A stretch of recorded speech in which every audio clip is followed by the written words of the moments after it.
You're a hiring manager and you know that as a great leader, you've got three responsibilities. You need to set a vision, build a team, and get out of the way. They are the three fundamentals of a high-performing leader.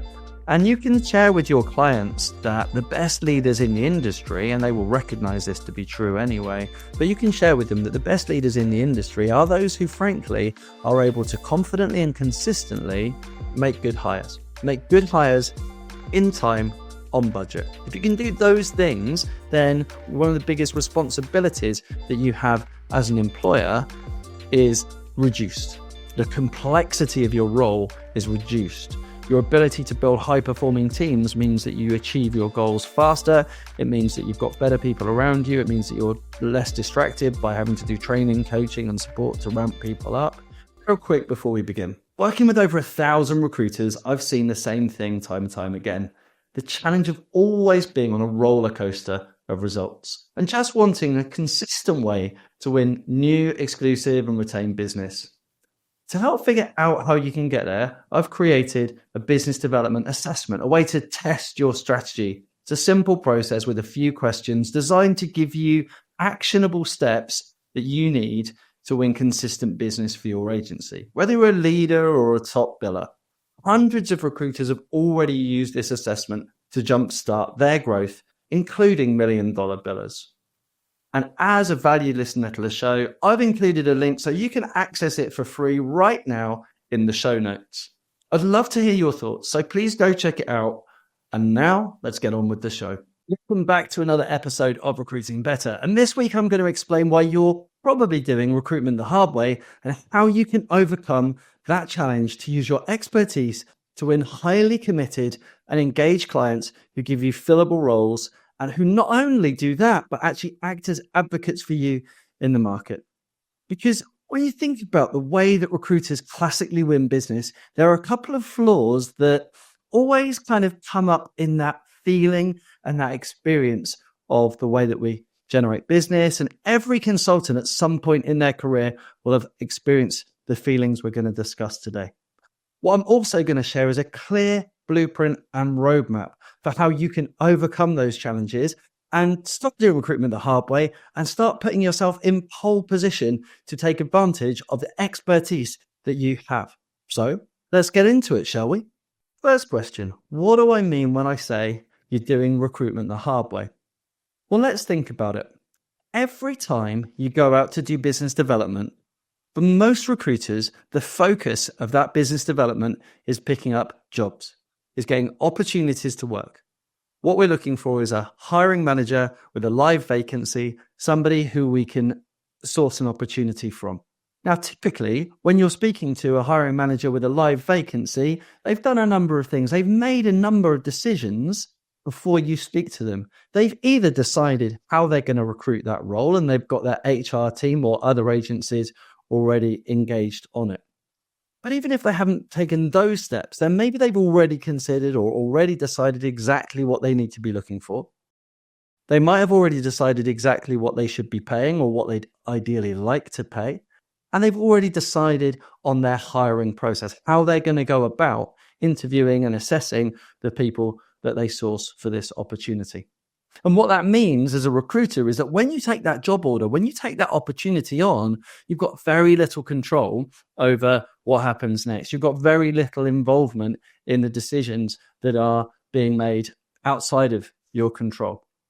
And ultimately, that leads to a couple of things. It means that you have less ability to collaborate with the client and less ability to really steer the vacancy, which ultimately means the role is less fillable.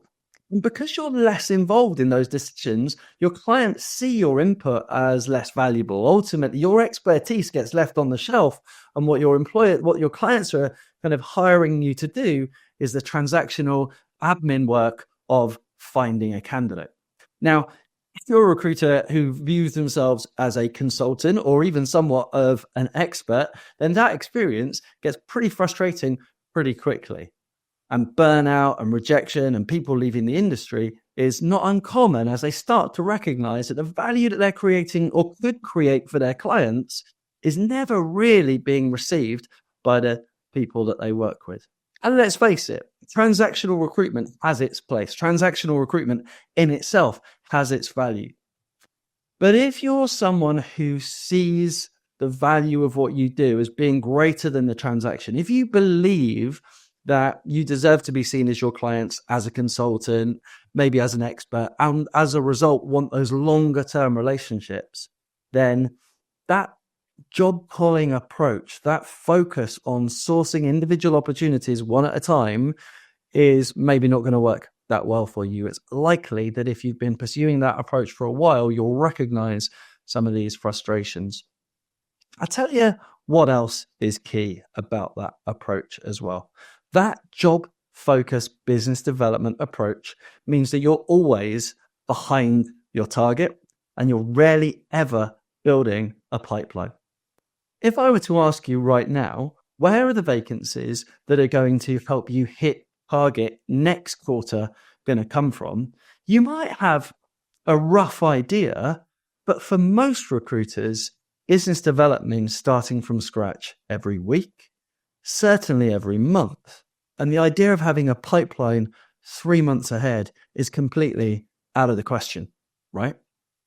So how do we get to a place where you've got that consistent flow of jobs, you've got a confident approach to business development, and you feel in control of your revenue and your future targets?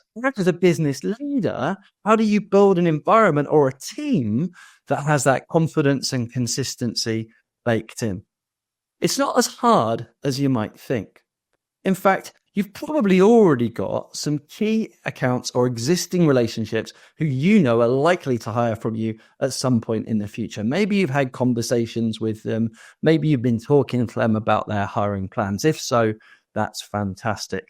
But it's rare that a recruiter has an upfront commitment with a client that sits in advance of their next hire.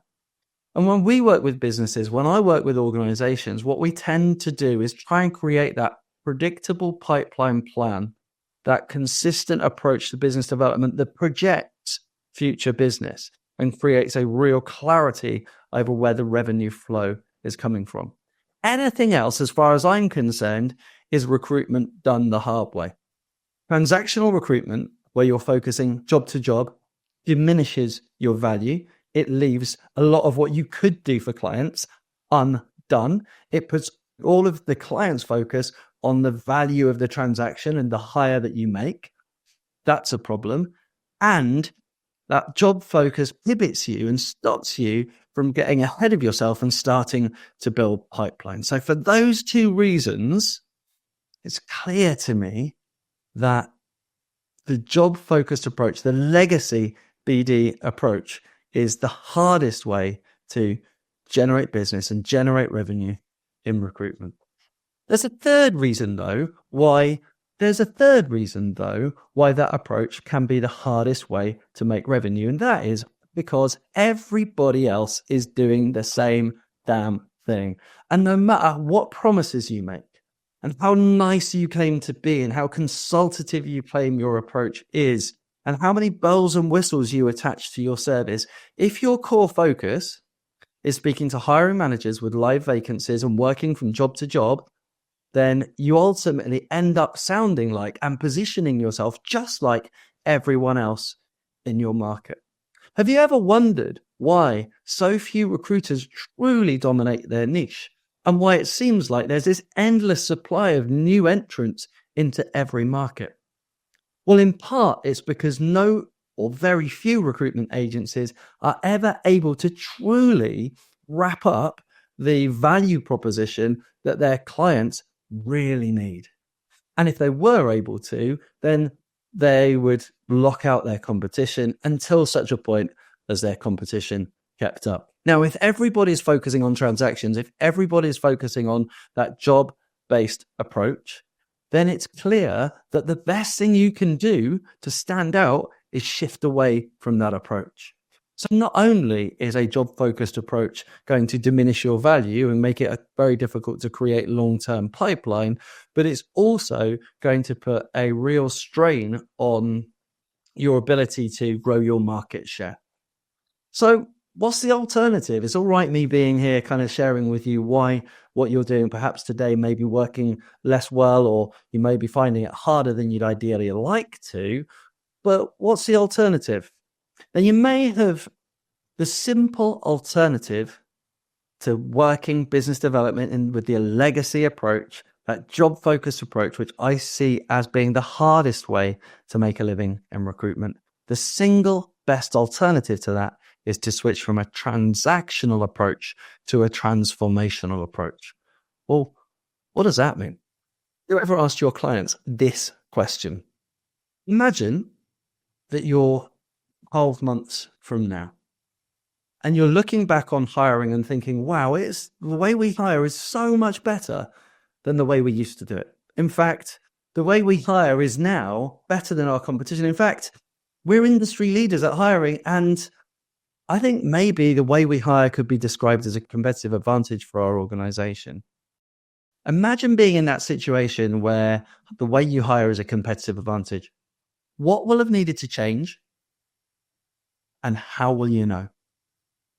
And when you ask your client that question, when you ask them, look, when we get hiring right, what will have changed and how will you know? The answers are likely to be way more than, oh, you place good people with us. In fact, the answers will be more than you place good people with us on time and within budget. Because we're not asking them, what does competent recruitment or effective recruitment look like? We're asking them what world-class recruitment looks like.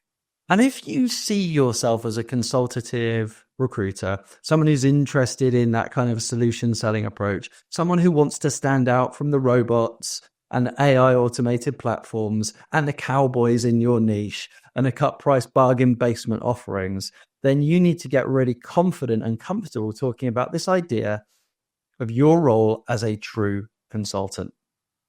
And as a consultant, your job is to create change, is to help the clients who you work with go from where they are today in terms of the way they hire and their hiring strategy to where they want to be in the future.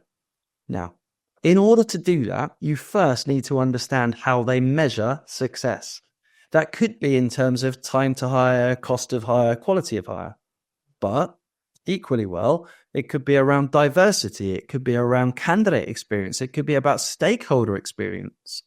A vast array of metrics that your clients may have for the progress or the development or the success of their hiring strategy. Once you know that metric, though, you can then start to talk to that business about how you would impact that metric.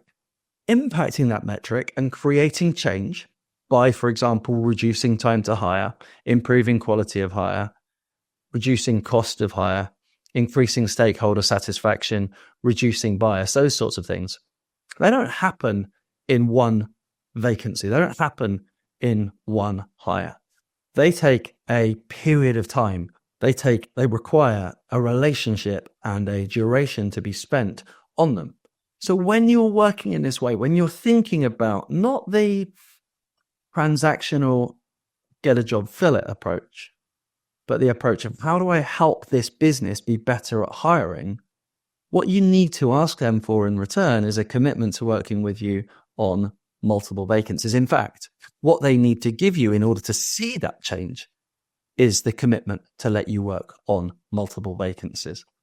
And so all of a sudden, you can now see how we're starting to build out our pipeline. We make a commitment to that client to say, we are going to help you transform your experience of hiring over the next 5 hires, 6 months, 12 months, whatever period of time that looks like. And we're going to track that data and we're going to feed it back to you on a regular basis. And as we make those changes, in order for us to be able to make those changes over time, we're going to need your commitment to bring us your vacancies. Frankly, unless you make that commitment, we're not prepared to make the commitment to you to help. And you might decide, after the back of a bruising kind of market that was 2024, you might decide that you want to be a bit more commercial than that. And on occasions, you want to work vacancies just on spec, and that's fine. Pull a vacancy here or there. so long as your core focus is talking to businesses about their transformation, is talking to businesses about how they can get better at hiring over a period of time, how you can help them do that, and the fact that in order to help them do that, you're going to need a commitment to work with them for a number of roles or a number of months. When you start thinking that way, 3 things happen. 1, you get to do the consultative work that an expert recruiter should be able to deliver. You get to have conversations with the client about their interview and assessment strategy, their attraction strategy, the way they review CVs, and even consider scoping their roles in the first place. You get involved in conversations that are truly consultative.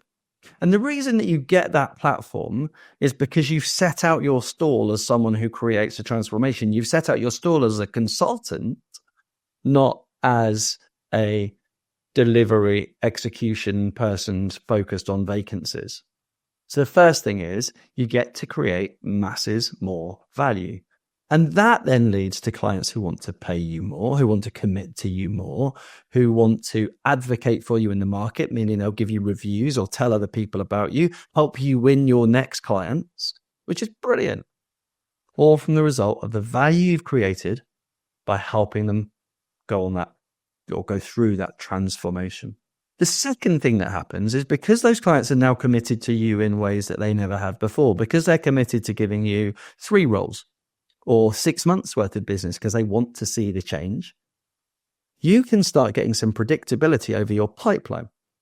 In fact, if you think about the way that we approach business development with the playbooks here at Resonant, one of the core features of that is the 90K in 90 days blueprint. And what that means is that for most recruiters, if you take an average client value of £30,000, which equates to 4 10K hires that you fill 75% of, that gives you your 30K client value. We're saying that we believe that every consultant can onboard one of those clients every month. You know, we're not saying you're going to pull £90,000 worth of jobs in that 3 months. We're saying you're going to win clients, commitment from clients who will spend £30,000 with you in the next 12 months, and you'll win 3 of those every 90 days.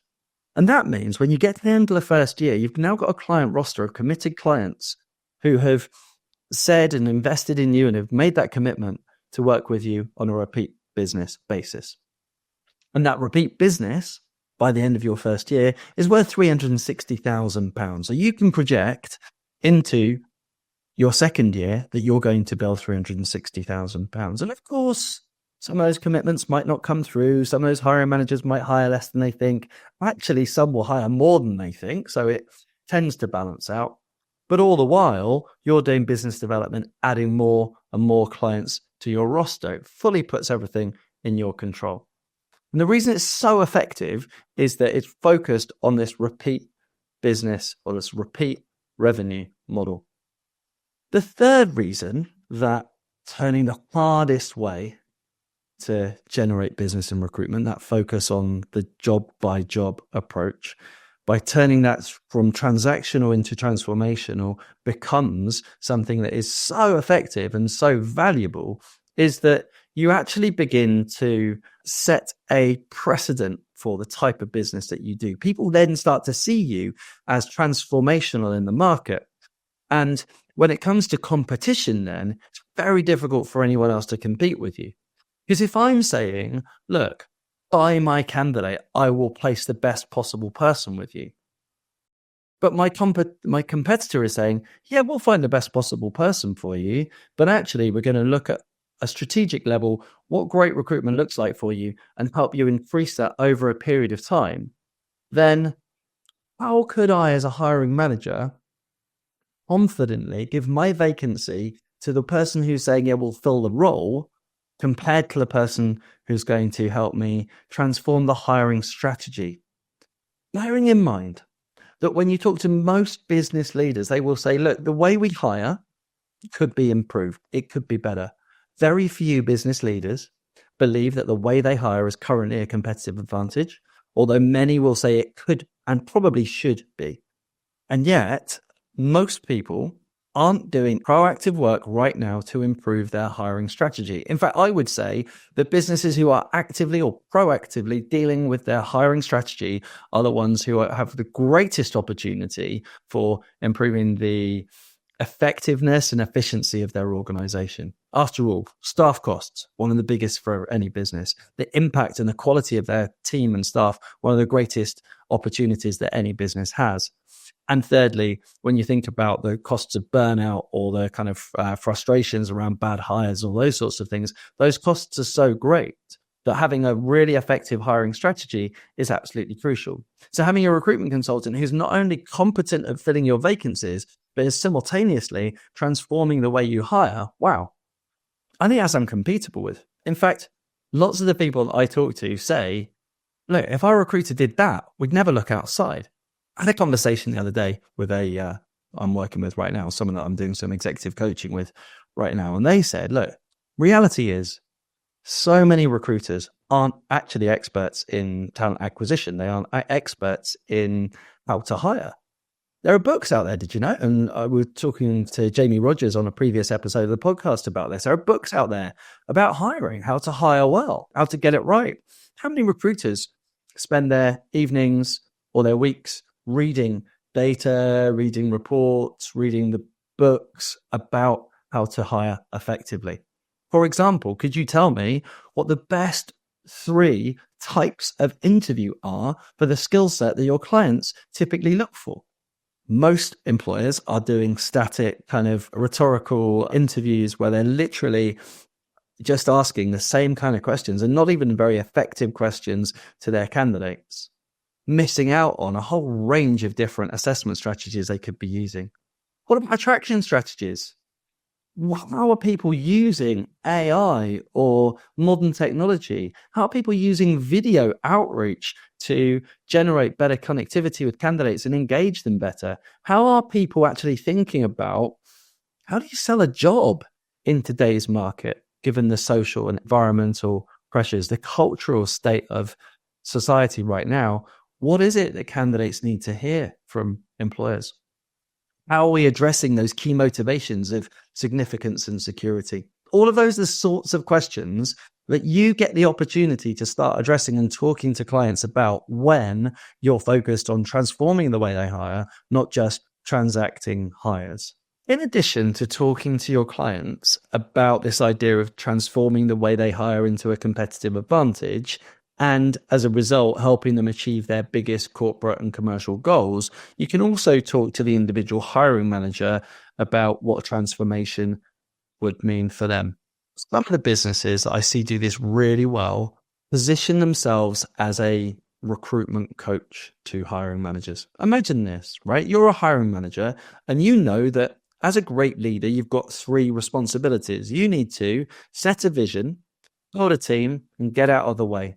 They are the 3 fundamentals of a high-performing leader.